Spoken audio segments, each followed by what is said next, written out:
لاہور میں وزیر اعلیٰ پنجاب محمد شہباز شریف اور تاتارستان کے صدر کے درمیان وفود کی سطح پر ملاقات ہوئی۔ ملاقات کے دوران اسکل ڈیولپمنٹ، ٹیکنالوجی، صنعت، معدنیات، زراعت، لائف سٹاک، سیاحت اور دیگر شعبوں میں تعاون بڑھانے پر اتفاق بھی کیا گیا۔ حکومت پنجاب اور تاتارستان کی مشترکہ کمیٹی تشکیل بھی دی۔ کمیٹی تعاون کے لیے مختلف شعبوں کی نشاندہی کرے گی۔ تاتارستان کے صدر نے وزیر اعظم محمد نواز شریف اور وزیر اعلیٰ پنجاب محمد شہباز شریف کے ترقیاتی ویژن کو بھی سراہا۔ تاتارستان کے صدر نے وزیر اعلیٰ پنجاب محمد شہباز شریف کی روسی زبان پر دسترس کی تعریف بھی کی۔ تاتارستان کے صدر نے کہا کہ آپ کی روسی زبان پر دسترس دیکھ کر خوشگوار حیرت ہوئی ہے۔ لاہور آ کر بہت پیار ملا۔ ہم نے علاقائی تعاون کو بھی مضبوط بنیادوں پر فروغ دینا ہے۔ دہشت گردی اور انتہا پسندی کو دین اسلام سے جوڑنا کسی صورت درست نہیں۔ تاتارستان کے صدر نے مزید کہا، اسلام امن اور بھائی چارے کا درس دیتا ہے۔ دہشت گردی کے خاتمے کے لیے مخلصانہ کاوشوں میں پاکستان کے ساتھ ہیں۔ وزیر اعلیٰ پنجاب محمد شہباز شریف نے کہا، برادر ملک تاتارستان کے صدر کی لاہور آمد پر دلی خوشی ہوئی ہے۔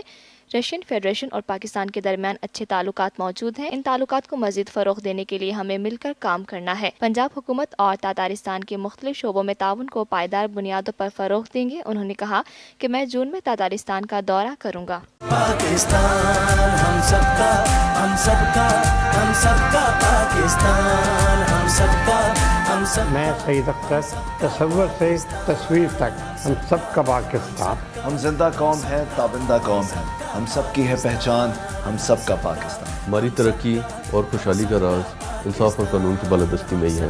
ہم سب کا پاکستان، ہم سب کا پاکستان۔